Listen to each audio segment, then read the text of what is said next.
Stop doing the things that you know are wrong that you could stop doing. Right? So it's a fairly limited attempt. First of all, we're not going to say that you know what the good is or what the truth is in any ultimate sense. But we will presume that there are things that you're doing that for one reason or another you know are not in your best interests. There's something about them that you just know you should stop. They're kind of self-evident to you. Other things you're going to be doubtful about. You're not going to know which way is up and which way is down. But there are things that you're doing that you know you shouldn't do. Now, some of those you won't stop doing for whatever reason. You don't have the discipline, or maybe there's a secondary payoff, or you don't believe it's necessary, or it's too much of a sacrifice, or you're angry or resentful or afraid. Who knows? So forget about those for now. But there's another subset that you could stop doing. It might be a little thing. Well, that's fine. Stop doing it and see what happens. And what'll happen is your vision will clear a little bit. And then something else will pop up in your field of apprehension that you will also know you should stop doing, and that you could stop doing, because you strengthened yourself a bit by stopping doing the particular stupid thing that you were doing before. That just puts you together a little bit more. And you could do that repeatedly for an indefinite period of time. And you know, that doesn't necessarily mean that you're going to ever be able to formulate a clear and final picture of what constitutes the truth and the good. But it does mean that you'll be able to continually move away from what's untruth and what's bad. And you know, that's not a bad start. Make a damn schedule and stick to it. Okay, so what's the rule with the schedule? It's not a bloody prison. That's the first thing that people do wrong. They say, well, I don't like to follow a schedule. Well, it's like, well, what kind of schedule are you setting up? Well, I have to do this, then I have to do this, then I have to do this, you know, and then I just go play video games, because who wants to do all these things that I have to do? It's like, wrong. Set the damn schedule up so that you have the day you want. That's the trick. It's like, okay, I've got tomorrow. If I was going to set it up so it was the best possible day I could have, practically speaking, what would it look like? Well, then you schedule that. And obviously there's a bit of responsibility that's going to go along with that, because if you have any sense, one of the things that you're going to insist upon is that at the end of the day, you're not in worse shape than you were than at the beginning of the day, right? Because that's a stupid day. If you have a bunch of those in a row, you just dig yourself a hole and then you bury yourself in it. It's like, sorry, that's just not a good strategy. It's a bad strategy. So maybe 20% of your day has to be responsibility and obligation, or maybe it's more than that, depending on how far behind you are. But even that, you can ask yourself, okay, well, I've got these responsibilities. I have to schedule the damn things in. What's the right ratio of responsibility to reward? And you can ask yourself that, just like you'd negotiate with someone who is working for you. It's like, okay, you got to work tomorrow. Okay, so I want you to work tomorrow. And you might say, okay, well, what are you going to do for me that makes it likely that I'll work for you? Well, you could ask yourself that, you know. So maybe you do an hour of responsibility and then you play a video game for 15 minutes. I don't know, whatever turns your crank, man. But, you know, you have to negotiate with yourself and not tyrannize yourself. Like you're negotiating with someone that you care for, that you would like to be productive and have a good life. And that's how you make the schedule. It's like, and then you look at the day and you think, well, if I had that day, that'd be good. Great. You know, and you're useless and horrible, so you'll probably only hit it with about 70% accuracy, but that beats the hell out of 0, right? And if you hit it even with 50% accuracy, another rule is, well, aim for 51% the next week, or 50.5% for God's sake, or because you're going to hit that position where things start to loop back positively and spiral you upward. Of course you struggle to remember it in your day-to-day life, because life is difficult and it's harder to do things than not to do them, and it's harder to do them well than to do them badly.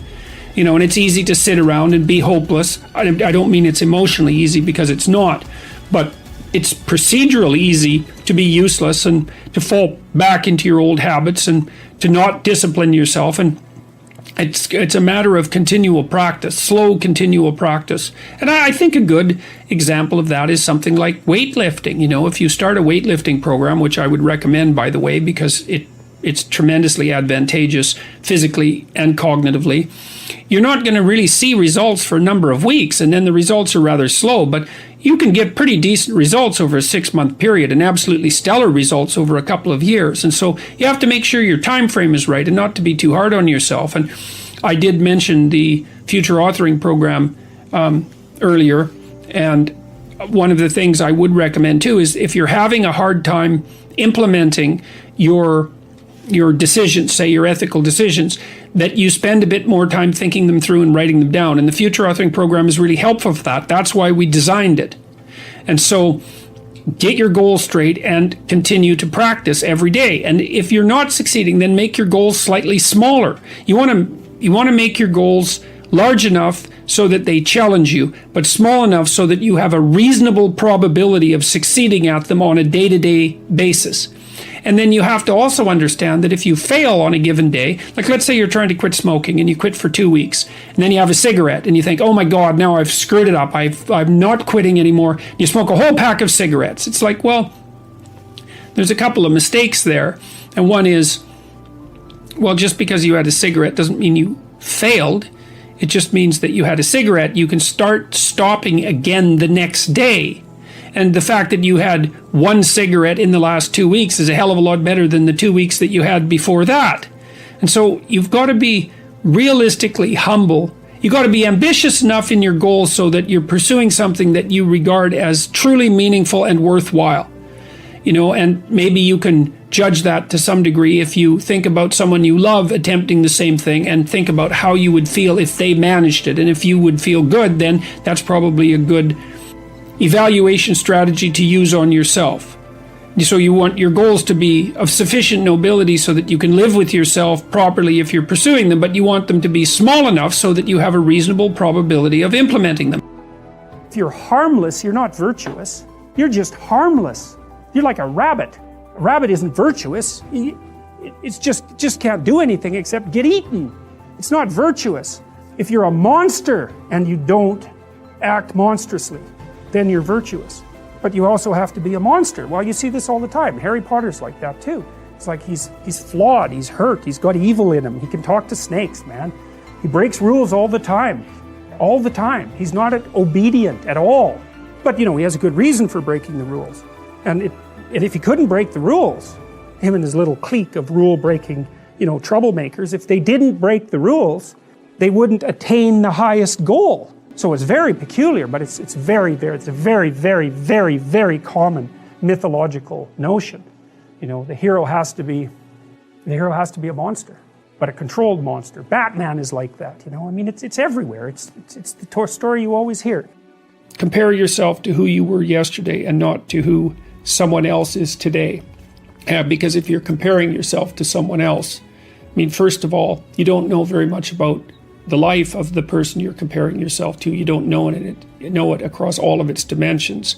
And second, people are very different, and so comparing yourself to someone else, it's kind of useful, I guess, when you're young, but as you get older and more singular and more particular, it becomes increasingly less useful. Better to compare yourself to a previous version of yourself and work for improvement in that way. When I was 25 or so, I probably weighed about 138 pounds. I smoked like a pack of cigarettes a day.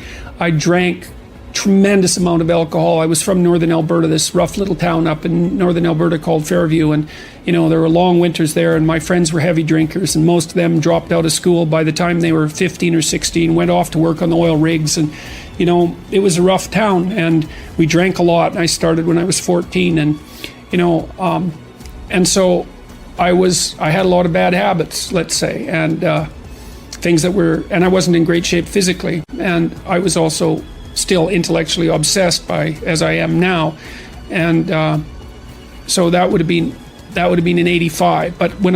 But I decided around then, about 85, 84, something like that, maybe a little earlier, that I was really going to try to get my act together, and so I started doing that.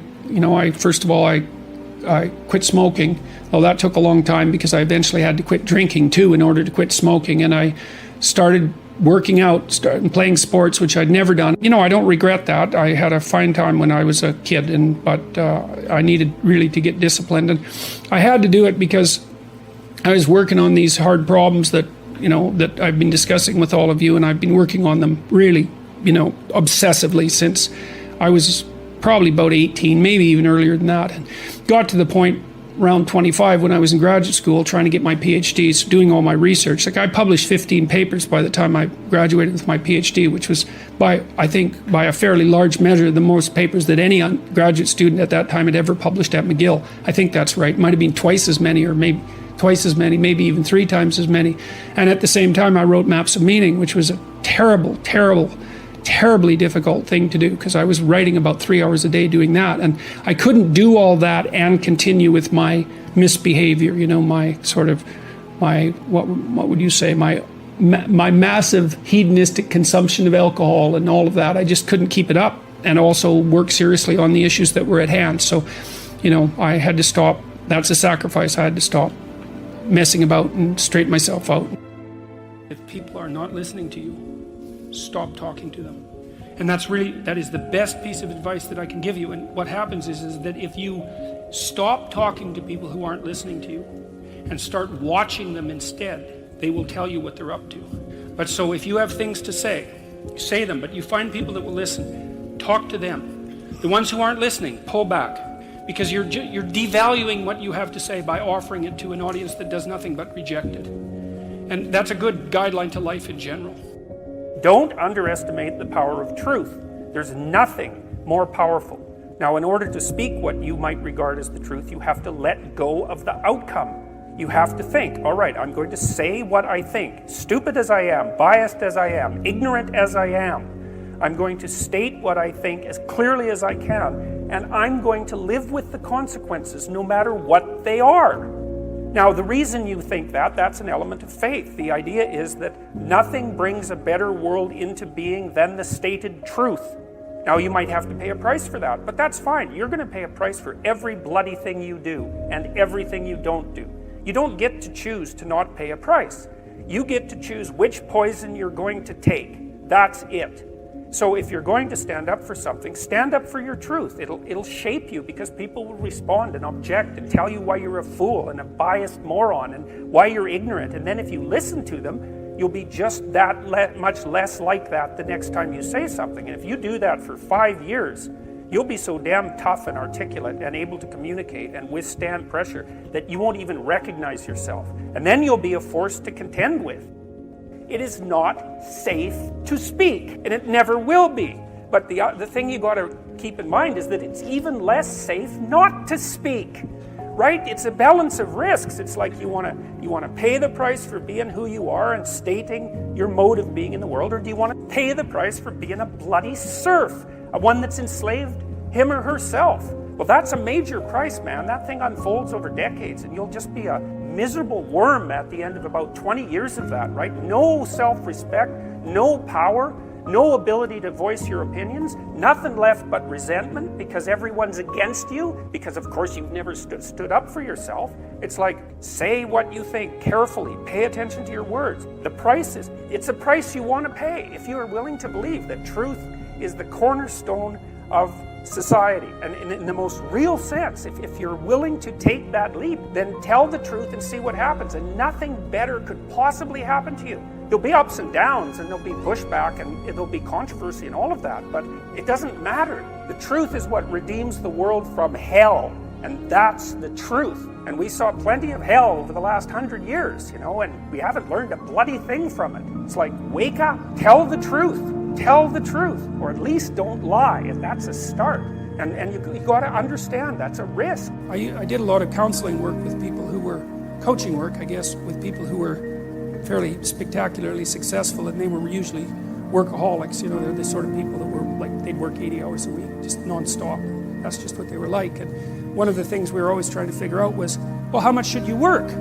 Because one answer is you just work till you die, right? I mean, you just exhaust yourself, and well, that's not a good idea. And then you have to figure out why that isn't a good idea. It's got to be something like this, is that you don't want to do so much work that the amount of work you do interferes with the amount of work that you could still do, right? Because if you work like mad for 2 weeks and then you have to lie in a hospital bed for a month, that obviously isn't very productive. So you have to figure out how much you can work diligently, and then how much you have to recuperate so that you can get back up and work again. And that's, people have basically settled on something like this and given it the divine imprimatur. That's one way of thinking about it, which is Well, you can toil away for 6 days, and no wonder, because you have to work, but you should rest at least 1 day out of 7, because otherwise, well, you don't appreciate life. That might be part of it. And plus, I think it's more a matter of iterability, you know, because one of the things that defines morality is the capacity to repeat something, right? So if something is properly structured in a moral manner, then you can do it over and over and over again without any degeneration. And so that's kind of like a relationship. If your relationship is negotiated, you can continue to negotiate it, and then you can have a relationship that lasts for a long time. You can do it today and next week and next month and next year. You can maintain it across time. And this, I would say, is the wisdom that's been garnered over God only knows what period of time. That's a good thing for modern people to know, because we seem to be, even though, you know, we're very wealthy by historical standards, our capacity to relax isn't exactly what it could be, and I think that's really hard on people. What Panksepp observed, and I think this is a brilliant piece of science, is that, first of all, juvenile male rats in particular like to rough and tumble play. They like to wrestle, and they actually pin each other just like little kids do, or like adult wrestlers do. They pin their shoulders down, and that basically means you win. And so, okay, so that's pretty cool. But what's even cooler, I think, well, there's 3 things. One is the rats will work for an opportunity to get into an arena where they know that play might occur. And so that's one of the scientific ways of testing an animal's motivation, right? So imagine you have a starving rat and it knows that it's got food down the end of a corridor. You can put a little spring on its tail and measure how hard it pulls, and that gives you an indication of its motivational force. Now, imagine the starving rat that's trying to get to some food, and you have a little spring on his tail, and you waft in some cat odor. So now that rat is starving and wants to get out of there. He's going to try to pull even farther towards the food. So getting away plus getting forward are separate motivational systems, and if you can add them together, it's real potent. And part of the reason why in the future authoring exercise that you guys are going to do as the class progresses, you're asked to outline the place you'd like to end up, which is your desired future, and also the place that you could end up if you let everything fall apart, is so that your anxiety chases you and your approach systems pull you forward. You're maximally motivated then. And it's important, because otherwise you can be afraid of pursuing the things that you want to pursue, right? And that's very common. And so then the fear inhibits you as the promise pulls you forward, but it makes you weak because you're afraid. You want to get your fear behind you, pushing you. And so what you want to be is more afraid of not pursuing your goals than you are of pursuing them. It's very, very helpful. And lots of times in life, and this is something really worth knowing, you know, and this is one of the advantages to being an autonomous adult, is you don't get to pick the best thing. You get to pick your poison. You have 2 bad choices, and you get to pick which one you're willing to suffer through. And every choice has a bit of that element in it. And so if you know that, it's really freeing, because otherwise you torture yourself by thinking, well, maybe there's a good solution to this, you know, compared to the bad solution. It's like, no, sometimes there's just risky solution 1 and risky solution 2. And sometimes both of them are really bad, but you at least get to pick which one you're willing to suffer through. And that actually makes quite a bit of difference, because you're also facing it voluntarily then, instead of it chasing you. And that is an entirely different psychophysiological response. Challenge versus threat, it's not the same, even if the magnitude of the problem is the same. And so putting yourself in a challenging, let's call it mind frame, you can't just do that by magic. Putting yourself in a challenging mind frame is much easier on you psychophysiologically, because you don't go into the generalized stress response to the same degree. And you're activating your exploratory and seeking systems, which are dopaminergically mediated and that involve positive emotion. So if you can face something voluntarily rather than having it chase you, it's way better for you psychophysiologically. So that's partly why, well, it's worthwhile to go find the dragon in its lair instead of waiting for it to come and eat you. So, and especially when you also add the idea that if you go find the dragon in its lair, you might find it when it's a baby instead of a full-fledged bloody monster that is definitely going to take you down. You know, having children, I suppose too, this has been enhanced by my ill health in recent years, but I always feel that it's a privilege to spend time with my children. And I have some sense of how fast time goes. You know, I've always had a very acute sense of the finitude of existence.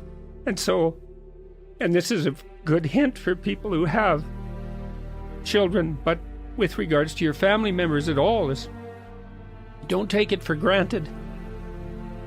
Every second you get that isn't painful, you should cherish.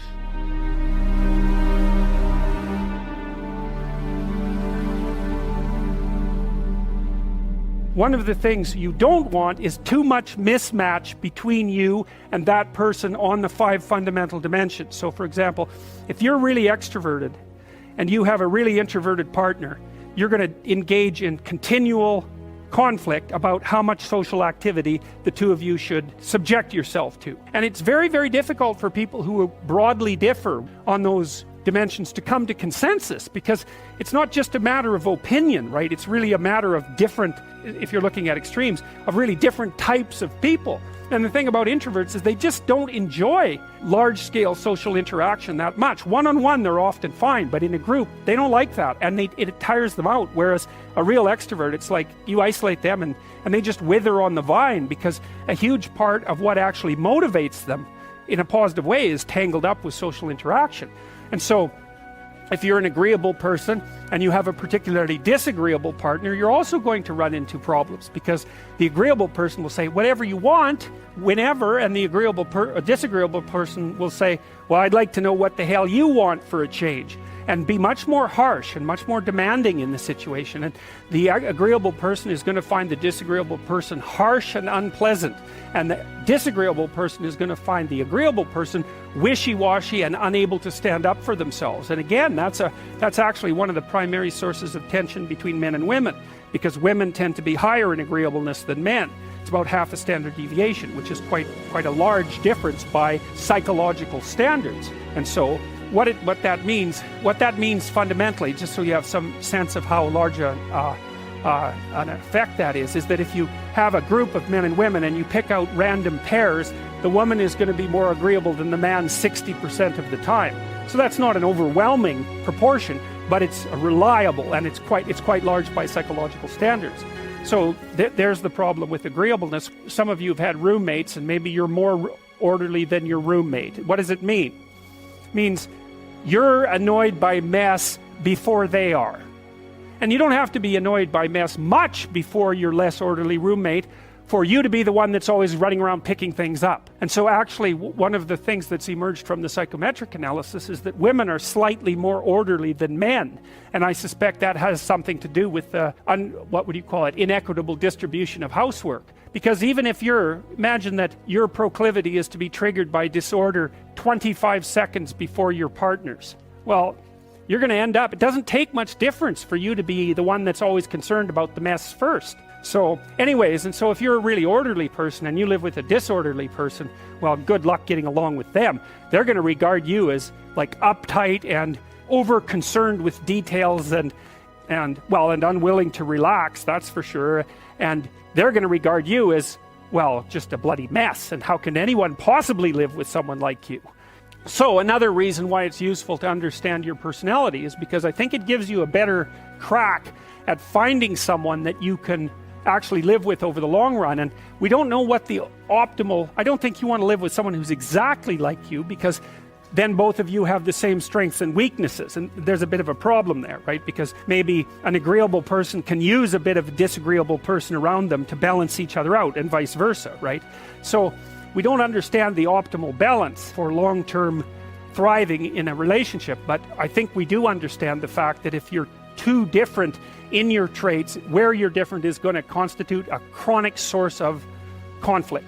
Here's the key to a good relationship. It's not the only one, but watch your person carefully. And whenever they do something that you would like them to do more of, tell them that was really good. And mean it. And it's not manipulative, because if it's manipulative, it won't work. It's like you have to say, wow, I'm so glad you did that. And you have to be precise. Here's what you just did that I thought was great. And, oh boy, that's so nice that you noticed. I can't believe that you noticed. It's like, you do that 20 times and the person will be like the rat that's just pushing the lever for cocaine, So, but no, I'm serious. It's Skinner established this. B.F. Skinner noticed this a long time ago. Reward is intensely useful in terms of modifying behavior. you can establish the ground rules explicitly and have a discussion about it. Are we going to lie to each other or not? Are we going to tell each other the truth to the degree that we can, to make that an actual goal and to talk through the consequences of doing that and not doing it? And then I would also say, whenever a hiccup occurs in the relationship, maybe you don't call it out at each hiccup, because you have to have a certain amount of silent tolerance in any relationship to let small infractions go. But if they repeat, my rule is 3 times. And it's the rule that I share with my wife. If something happens 3 times that is causing emotional upset, anger, jealousy, disappointment, resentment, frustration, any of those things, anything that you don't want to experience and that you especially don't want to experience repeatedly, then you can call it out. And if you have 3 examples, your case is much better made than if you just have 1. I would also say that when you call it out, you could say, look, we were at a party the other night and it looked to me, I felt as if you were paying too much intense attention to Dave. Flirting going on there. That's what it looked like to me. There was some flirting going on there. And that made me uncomfortable. You don't say, well, you were flirting, stop doing it. You say, well, this is how it looked. This is what it looked like to me. And here was my response. And then you want to think, and maybe I'm a damn fool and blind and jealous and stupid, and I'm misinterpreting, or maybe it was a harmless flirtation of the sort that people will engage in because it adds a little bit of spice to a social interaction. You want to find out. It's really convenient if it's the other person's fault, except then you're laden with living with that person, so it really doesn't help you anyways. But it's convenient because then they have to change. But you've got to think about this over the long run. You're going to be interacting with this person on a minute-by-minute basis for decades. If you're the idiot and that's causing trouble, then you should find out. So you want to say, well, look, this is what I saw. What's your explanation of what's going on? And then they'll offer you their viewpoint, and hopefully they'll do the same thing. They'll think, well, this is my intent. And maybe they have to go think about it, but this is my intent and this is what I saw. And I think you're being oversensitive in that situation. And you peel back the explanations layer by layer until you both agree on what happened, and more importantly, on what you're going to do about it in the future. And that's really hard. And you have to come to a negotiated agreement about that situation. And you have to pay attention to your own uncomfortable negative emotions in order to manage that, and not pretend that everything's all right, or that you're nicer than you are, or that you're less jealous than you are, or less blind. Or I don't think competition between people who are in a monogamous relationship is useful, particularly. It's not zero-sum competition. I mean, you can compete in a game-like sense, not existential competition. You're on the same team. That's the point. And if one of you is feeling left behind for one reason or another, it's time to throw that out on the table and say, look, I'm playing second fiddle here far too often. What can we do about that? Well, it looks like you need it. And like, I've got an adventure. It looks like you need one too. Well, how can we rearrange the situation so I have my adventure? And then it's up to that person too to figure out what obstacles they might be putting up in their own pathway, right? That's stopping them. And then they have, they're angry at you for getting in the way, but it's actually a consequence of them using you as a convenient excuse for not doing something difficult. Those things all have to be sorted through. It's very hard. These conversations are extremely difficult. It's no wonder people avoid them. I also think people are not taught to negotiate at all. And that's a real shame. First of all, you figure out what you want. This is what I want. Then you tell the person, then you strategize with them so that you can get what you want and they can get what they want, and you both know what that is, and away you go together. That usually comes out, it's usually obscured and hidden and comes out awkwardly and difficulty, and with difficulty if it comes out at all. And people fool themselves into thinking that it's okay what they're doing. I'm sacrificing myself for the children, and that's okay. I'm sacrificing myself for my husband's career, and that's okay. I'm working at a job I can't stand because I need to support my wife and children, and that's okay. I mean, sometimes that is okay, but it has to be out, clear, in the open, talked about, negotiated, discussed. I think you can be a slave or a tyrant, or you can negotiate. Those are your options. And we default to slavery and tyranny because that doesn't require any cognitive effort. And then we pretend that everything's all right. And then it blows up in our faces and we end up divorced. Life is suffering. Right. Indisputable. What do you do about that? You voluntarily accept it and then strive to overcome the suffering that's a consequence of that. And you do that for you, and you do that in a way that makes it better for other people. And then that works. And one question might be, well, how well does it work? And the answer is, the only way that you can find out is by trying it. That's it. That's the existential element of it. The proof is to be derived by the incarnation of the attitude in your own life. No one can tell you how it will work for you. It's the thing that your destiny is to discover that.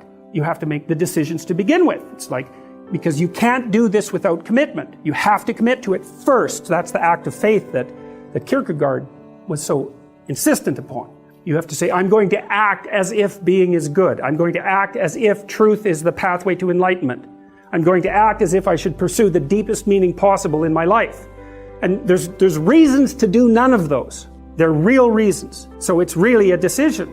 But you can't find out what the consequence of the decision is unless you make the decision. When you're 25, you can be an idiot. It's no problem.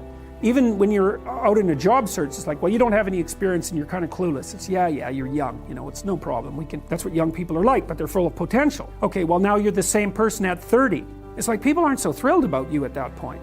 It's like, what the hell have you been doing for the last 10 years? Well, I'm just as clueless as I was when I was 22. It's, yeah, but you're not 22. You're an old infant, right? And that's an ugly thing, an old infant. So part of the reason you choose your damn sacrifice, because the sacrifice is inevitable, but at least you get to choose it. And then there's something that's even more complex than that in some sense, is that the problem with being a child is that all you are is potential, and it's really low resolution. You could be anything, but you're not anything. So then you go and you adopt an apprenticeship, roughly speaking, and then at least you become something. And when you're something, that makes the world open up to you again. Like if you're a really good plumber, then you end up being far more than a plumber, right? You end up being a good employer. If you're a really good plumber, well, then you have some employees, you run a business, you train some other people, you enlarge their lives, you're kind of a pillar of the community, you have your family. Once you pass through that narrow training period, which narrows you and constricts you and develops you at the same time, then you can come out the other end with a bunch of new possibility at hand. And Jung talked about that. He thought that the proper path of development in the last half of life was to rediscover the child that you left behind as you were apprenticing. And so then you get to be something and regain that potential at the same time. If you go in the woods and you find a bear, especially a grizzly, well, you're in real trouble if it's a grizzly. But if it's a black bear, generally speaking, if you stand your ground and make a hell of a lot of noise, that thing will leave you alone. But if you run, well, what's it supposed to think? It eats things that run from it. So that's exactly where that idea come from. You turn tail and run, and then the thing that you're afraid of is really a monster, and it's gonna get you and eat you. It's like, well, that's true psychologically as well. So I have a client, she's afraid of elevators. The elevator door opens, she goes, "That's a tomb." And I thought, oh, wow, I thought it was an elevator. But for you, it's not a bloody elevator. It's death. And so that's what you're afraid of. It's worse than that. You're afraid of being trapped inside there in the dark, alone, not knowing if anyone is going to rescue you, stuck there with your damn imagination, freaking out. It's like, and if that's not, and then maybe you have a heart attack because you're so terrified and you die. So then you say, okay, well, you're afraid of the damn elevator, but it's not an elevator, it's a tomb. And the tomb is partly you and it's partly the elevator and partly your unconscious mind. And so, well, what can you handle? Can you go and look at an elevator from 10 feet away? It's like, yes. Okay. How about 9 feet away? Yes. 5 feet? Yes. 4 feet? No. Okay, no problem. 4.5 feet. We're going to go from that elevator. We're going to look at the damn thing until you're bored of it. Because that's what we're trying to... You should be bored of the elevator. Because then you're not afraid of it, obviously. It's like, it's an elevator. So, this week they're 4.5 feet from the elevator. Next week they're a foot from the elevator. And the week after that, the horrible gates of hell open and they look inside and they don't run. And so, hey, they're tougher than they thought they were. And that's what you're teaching them, actually. You're not teaching them that the world isn't dangerous. Because that's a stupid thing to teach someone. Bloody right, the world is dangerous. It's terrifying. And sometimes people they realize that. And the veil lifts. And they see horror everywhere. They see that. And then they think, well, I'm just a little rabbit. I'm over here in the corner. I can't move, I'm petrified. And then they can't move. They hide at home, they cower at home, because everything has become a predatory domain. And so what you teach them is, you're not as much of a rabbit as you think.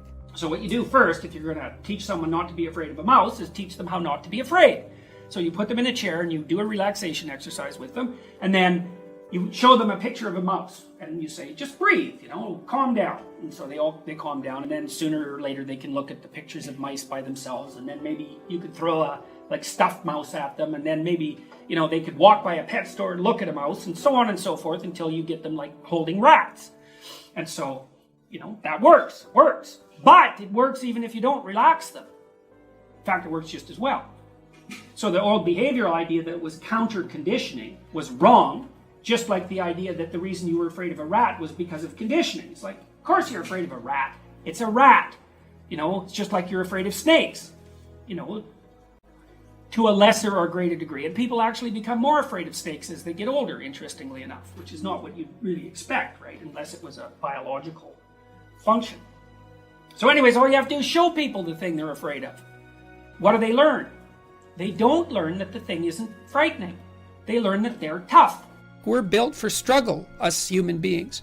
You're not after the bubbles of bliss that Dostoevsky described in Notes from Underground. We're built to contend with the world. We're built to contend with reality. You want a challenge, and the best way that you can take on a challenge, because a challenge fortifies you. So you don't want to be secure, you want to be strong.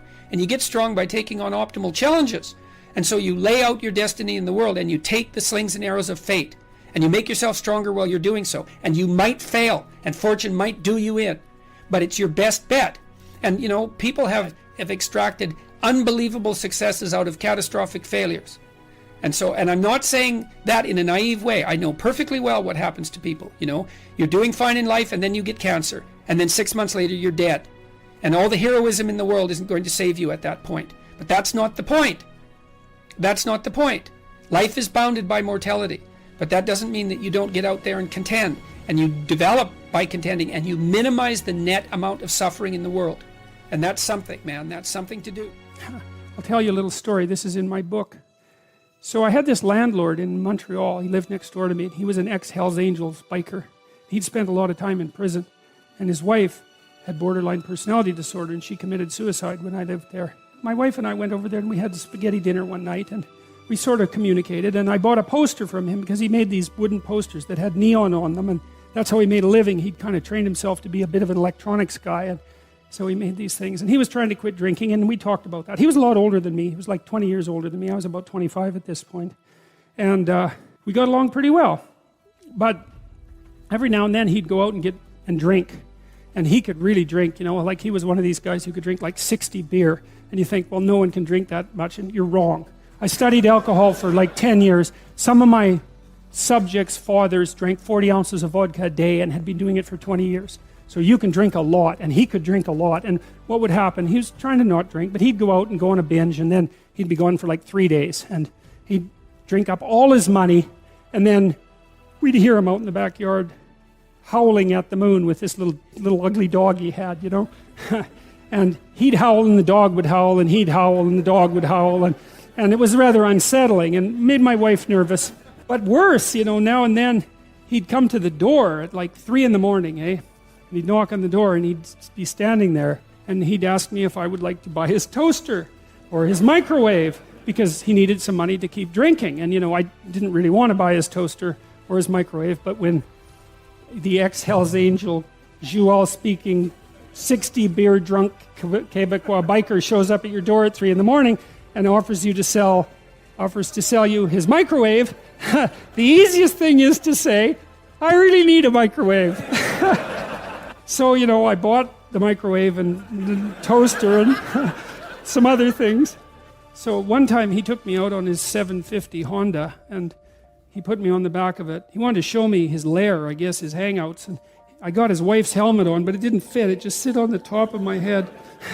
And he said, I got on the bike and he said, if the cops chase us, we're not stopping. and then away we went. And we went to these bars downtown on Saint Laurent. They were very rough places. And he got into like 4 fights that night because he was a rough guy, you know, and these kind of punk guys would come up to him and sort of challenge him and act stupidly around him, and he was very skeptical. And if you were acting stupidly around him for any length of time, he'd just hit you because he felt that that's what you deserved, and perhaps he was right, you know. So I had a first-hand opportunity to observe him. So anyways, he, sure enough, about a week or two after we had this conversation, he showed up at the door, knock, knock, knock, you know.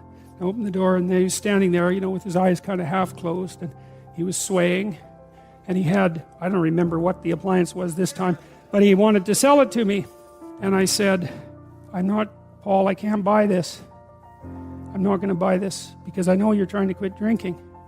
And if I give you this money, then you're going to go and drink it up. And it's not going to be good for you. And what else did I tell him?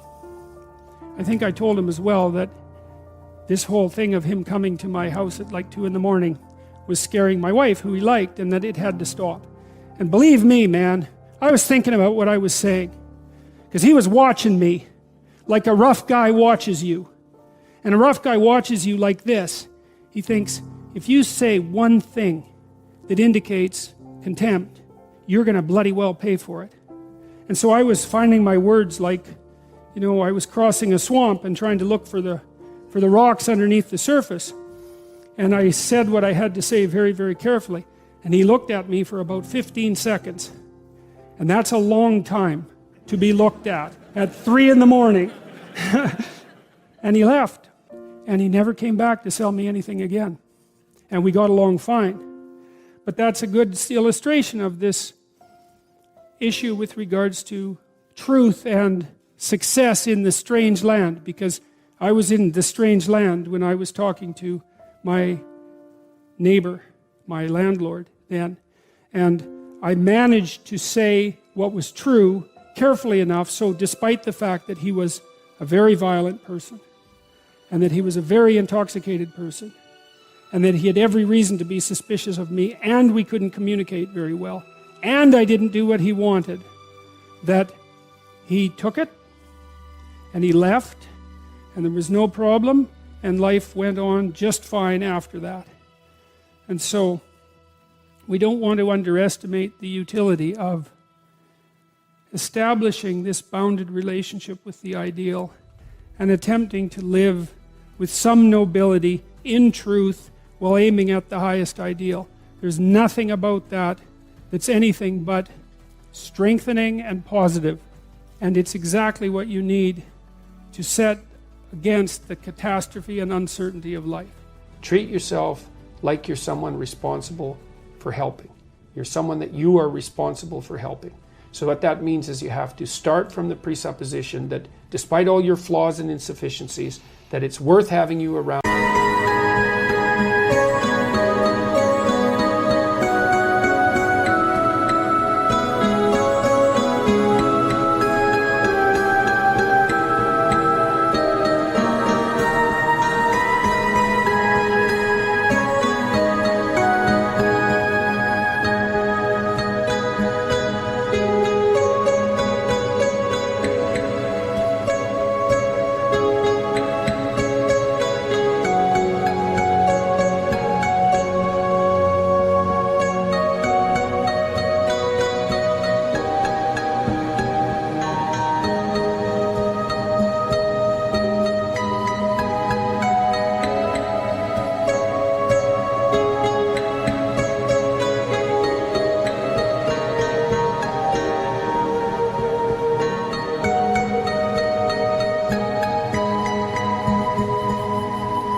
And that it would be okay if things were better for you. So you need to take care of yourself like you're taking care of someone you care for. So there's a bit of a detachment in that. And then the next thing is, okay, so now look 3 to 5 years down the road. Okay, you get to have what you need and want, assuming you're being reasonable and that you actually want it, which means you're willing to make the sacrifices that would make it possible. Well, you need a pathway to it. You know, if it's 10 stories up above you, you need a staircase to get there, right? And so you have to build the staircase too. And so in the future authoring program, so you're asked, first of all, okay, you get to have what you want and need. That's the proposition. But you have to aim at it. You have to define it and aim at it. So then the first thing is, okay, if you could put your family together the way you wanted it to be, what would that look like? And so that might be your siblings and your parents, But that also might be, you know, your wife or your husband and your kids, assuming that you're at that point in your life. If you could have the family you wanted, what would that look like? Right, okay. Career, same thing. You get to have the career or the job that is within your grasp, necessary, and suitable for you if you were taking care of yourself. How are you going to educate yourself? Because you're not as smart as you should be. There's a lot more things you need to know. So you got to keep learning and moving forward. So you need to plan for that. How are you going to take care of yourself mentally and physically?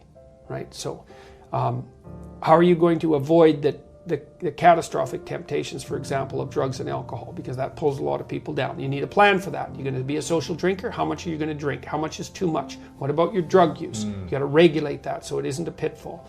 How are you going to use your time meaningful and productively outside of work? Because you need a plan for that. So do you want a long-term, stable, intimate relationship? And if you do, then how would you like that to lay itself out? You got to have a vision for that, because if you don't have a vision, you're not going to aim at it. And if you don't aim at it, then you won't even see the opportunities when they arise. That's the thing that's so cool. I wrote about this in chapter 10, which is be precise in your speech. It's a chapter about the fact that aims structure your perceptions. So for example, once you aim at something, your brain, literally, the perceptual structures in your brain, in your visual cortex, reorient themselves to calculate a pathway to the aim. And then what they show you in the world is obstacles to that path and open pathways to the path. That's actually how the world reveals itself. Just like when you're driving in a car and you have a map and you aim at a particular place, then all the things that are related to that place show up in the world. It's exactly the same thing, because you are traveling through time and space, right? And you need a map. And so after you answer these 7 questions, and you're encouraged to do it badly, because a bad plan is better than no plan. It gives you something to improve. So even if your aim is vague, and even if it's off target, if you start aiming and you see you're off target, then you can shift and you can make it more precise. You know, if you take people, and I've told you this, and you expose them voluntarily to things that they are avoiding and are afraid of. You take young people, say they're 16 to 22, and they're not really feeling that good about who they are, because their life is chaotic and in disorder and they don't know where they're going. And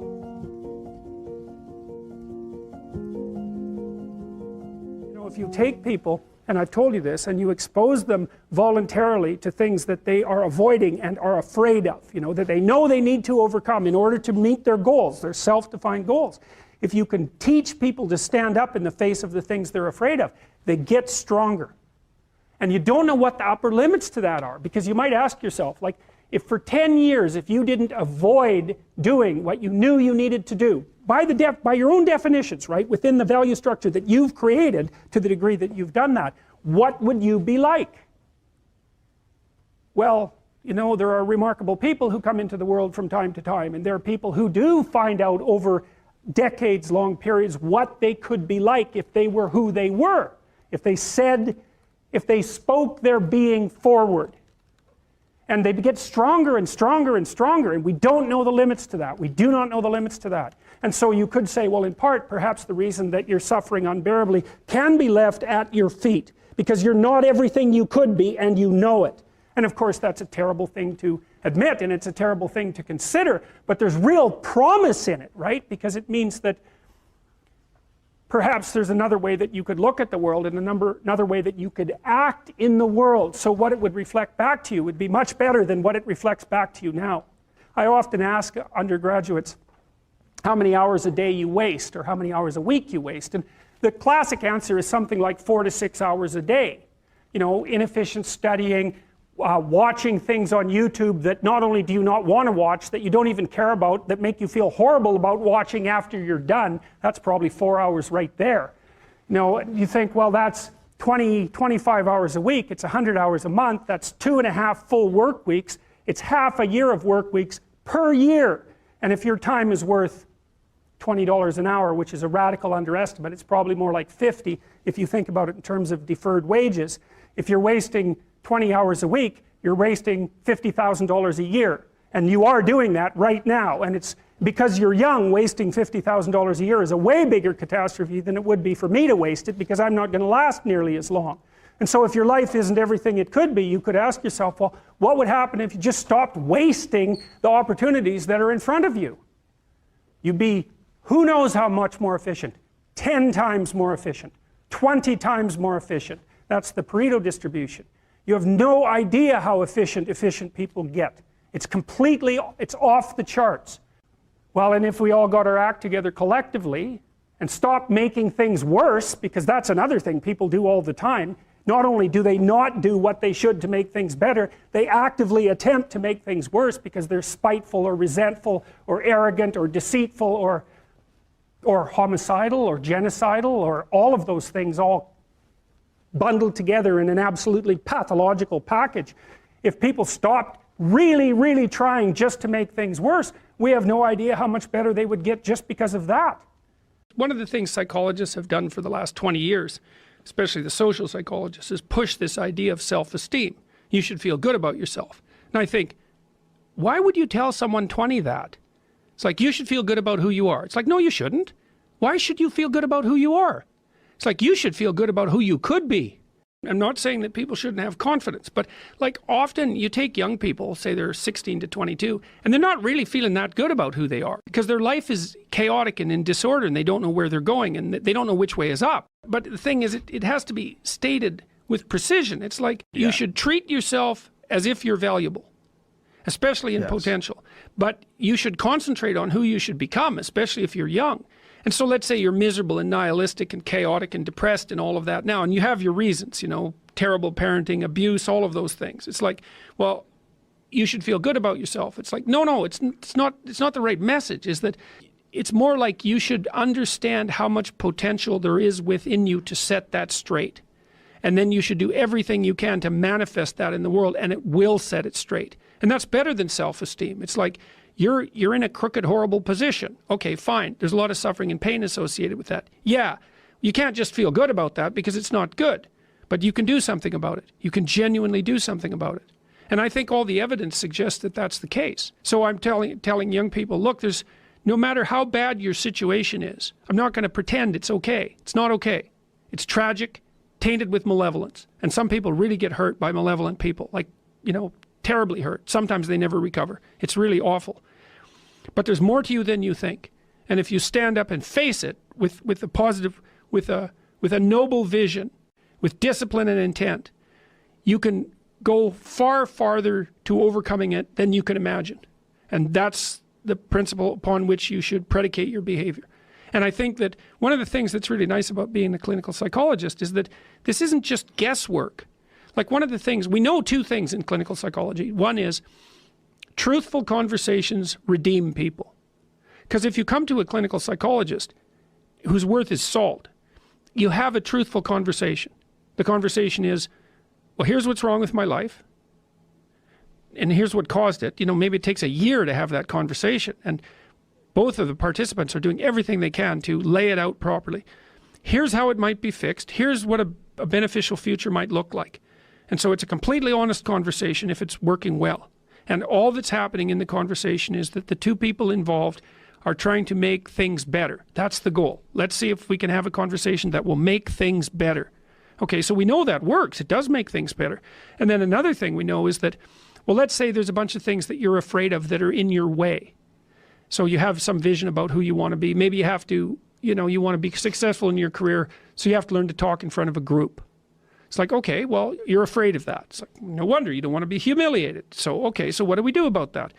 Well, maybe we first get you to speak in front of one person and then 3 people, you know, for 5 minutes and then for 10 minutes. Like graduated exposure to what you're afraid of. Voluntary graduated exposure to what you're afraid of is curative.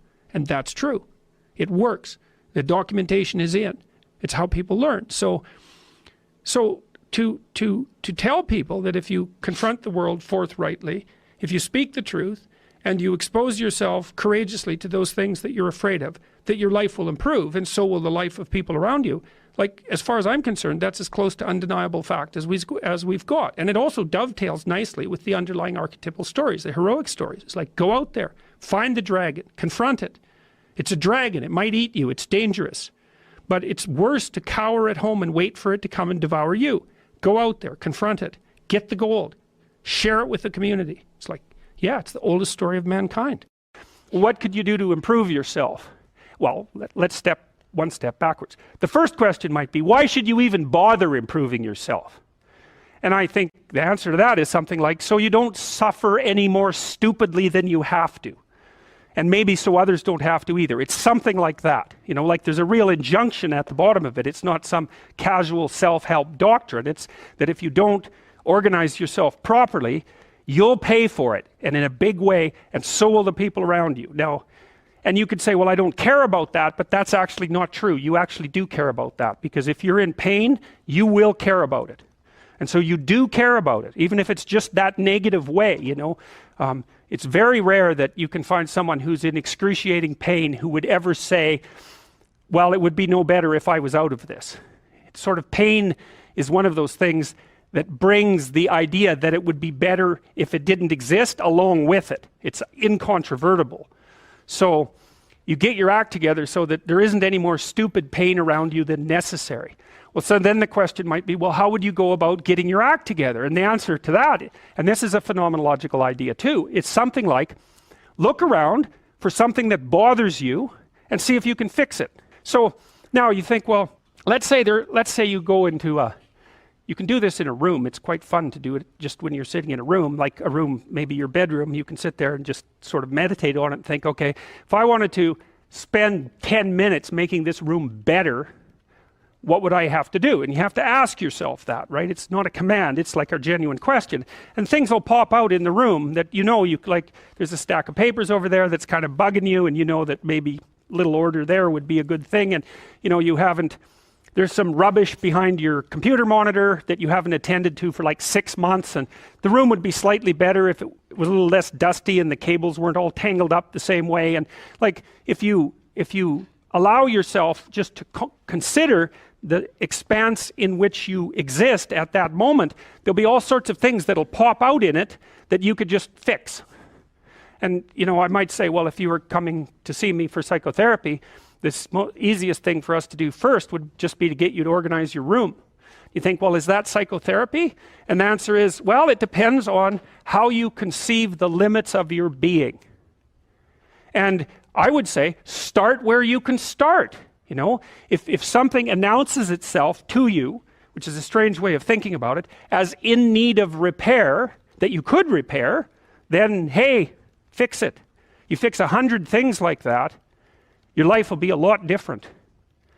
Now, I often tell people too, fix the things you repeat every day, because people tend to think of those as trivial, right? You get up, you brush your teeth, you have your breakfast, you know, you have your routines that you go through every day. Well, those probably constitute 50% of your life. And people think, well, they're mundane, I don't need to pay attention to them. It's like, no, that's exactly wrong. The things you do every day, those are the most important things you do. Hands down. All you have to do is do the arithmetic.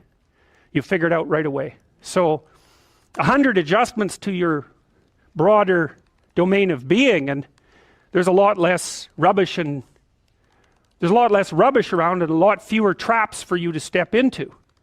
And so that's in keeping with Jung's idea about erasing once you've got your mind and your emotions.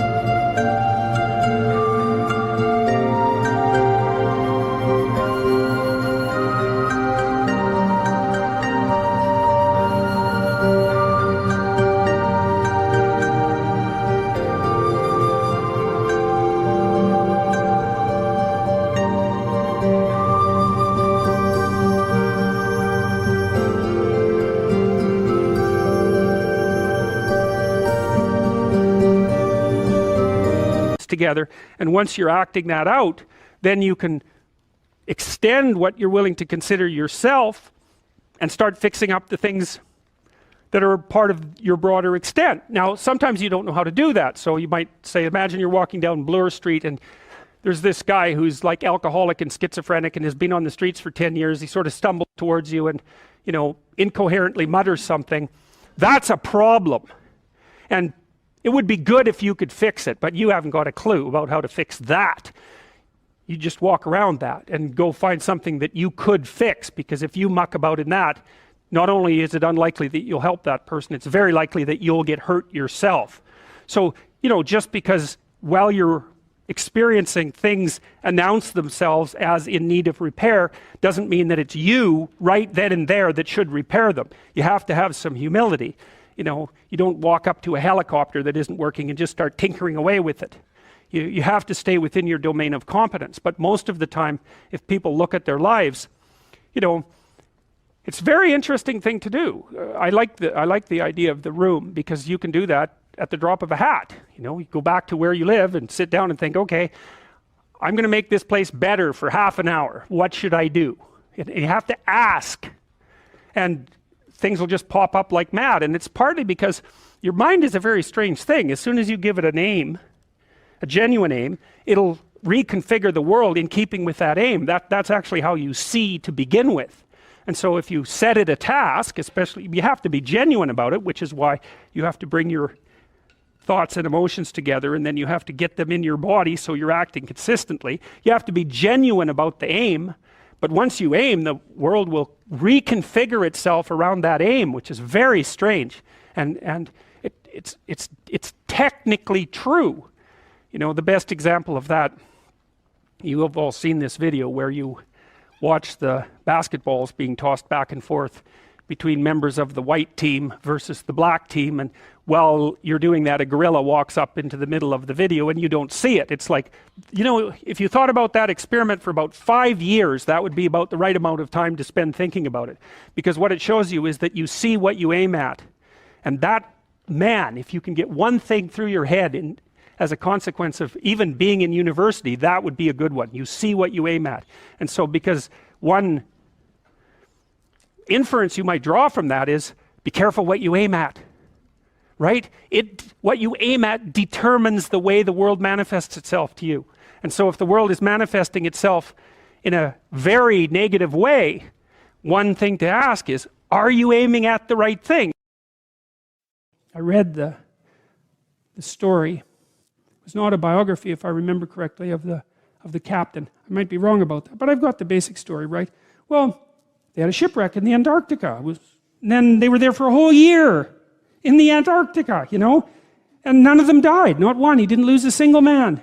Not one. He kept their morale high. And then they took this boat that was on the ship, and they crossed like 400 miles of the roughest ocean, the roughest frigid ocean in the world, right? You don't go in that ocean. And then they went to an island, and they walked across the island, across these mountains that no one else has ever climbed since.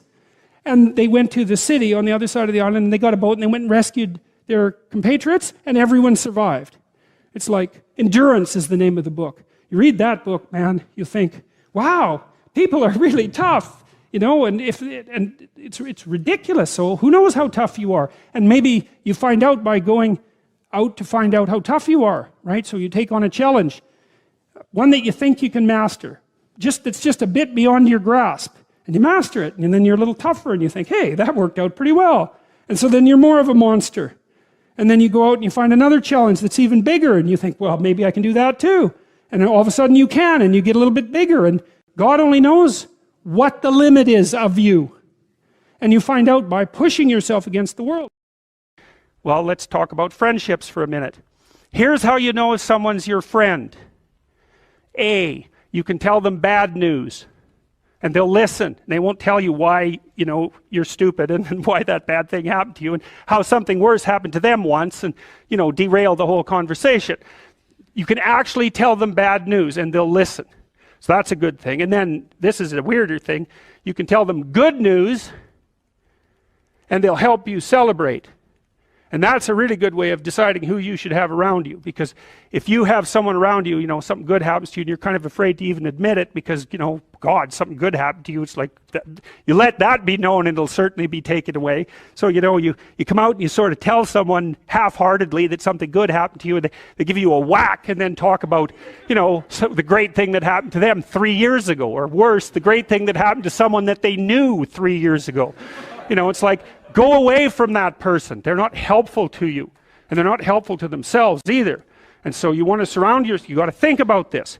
You got to surround yourself with people who want the best for the best part of you.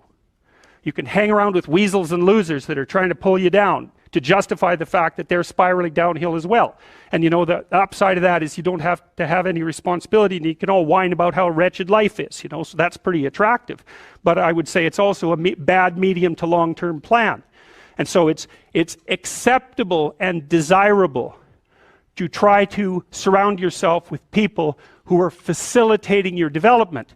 You know, and you might say, well, I've got people around, I know them well, you know, they're not doing that well, and they don't fit into that category. It's like, what's your point? What are you going to do with them exactly? If they'll listen and cooperate with you and move towards a better future, great. If they don't pay any attention and they keep doing the same damn things over and over and they're not going anywhere and it's painful, then maybe the proper thing to do is say, you just have your misery. I'll go off and have my life. And maybe you'll wake up at some point in the future and think that's a better way of being. Because just putting up with it is, well, they call that enabling, right? You put up with that sort of behavior, you're providing tacit consent for it and even tacit approval. It's like, it's a bad idea. You have, I would say, both the right and the responsibility to surround yourself with people who are good for the best part of you. When I talk to people about doing the future authoring program, they often put it off, and it's not surprising because it's hard. But it's more than that. They think, well, I don't know how to write. I'm going to do a bad job. I don't really like assignments. I'm going to have to do it perfectly. I need to wait till I have enough time. And like one of those is enough to stop you cold, and all 5 of them, you're just done. And so I tell people, do it haphazardly, a tiny bit at a time, and badly. Because you can do that. I tell my students when they're doing their thesis, master's thesis, write a really bad first draft. And then we have a little conversation about that because they don't think I mean that.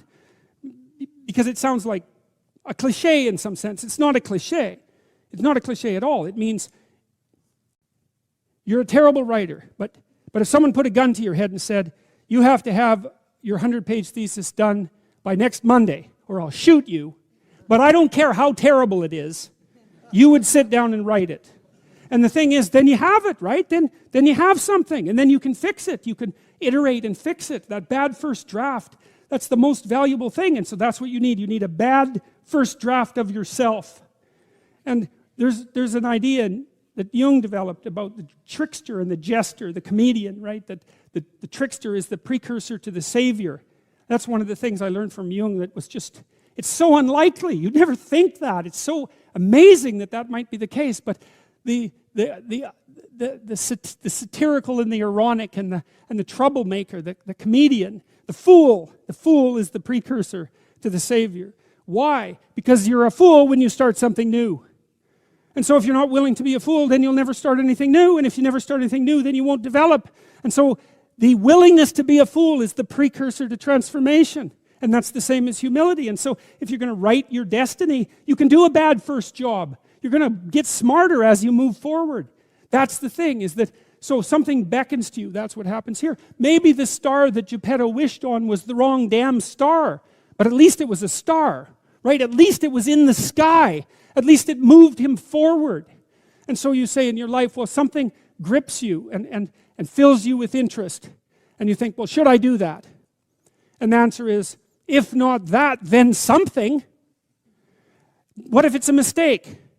It's a mistake. Rest assured. What do you know? You're going to stumble around, right? And what's going to happen is this.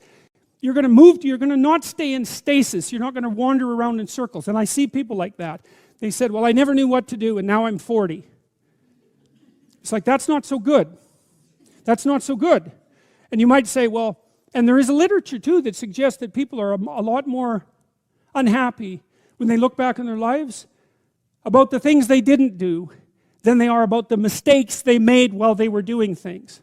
And so that's really worth thinking about, too, because there's redemptive mistakes.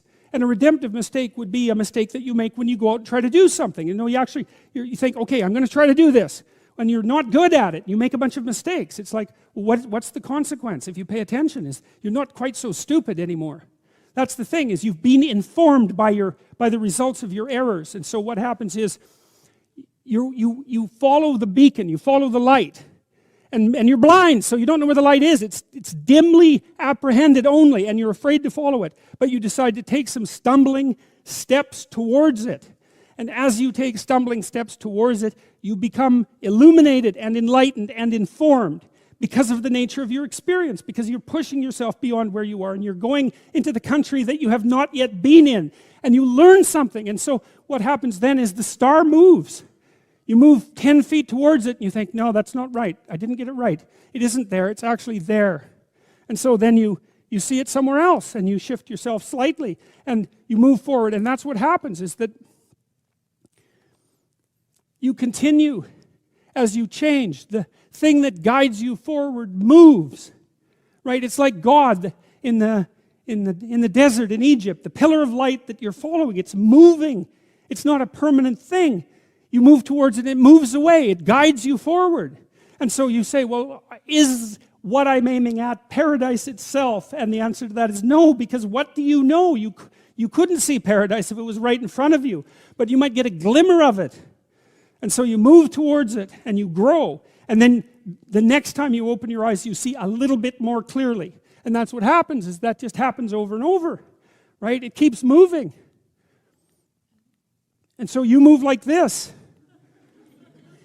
But the thing that's so cool is that all those zigs and zags, you say, and each of those zags and zigs is a catastrophe. I hit a wall, my God, and then I had to die a little bit, and I barely got back up. It's a phoenix transformation at each turn, and it's painful. But the thing is that even though you've traveled 20 miles, let's say, on that road, and you've only moved 3 miles forward, you've moved 3 miles forward.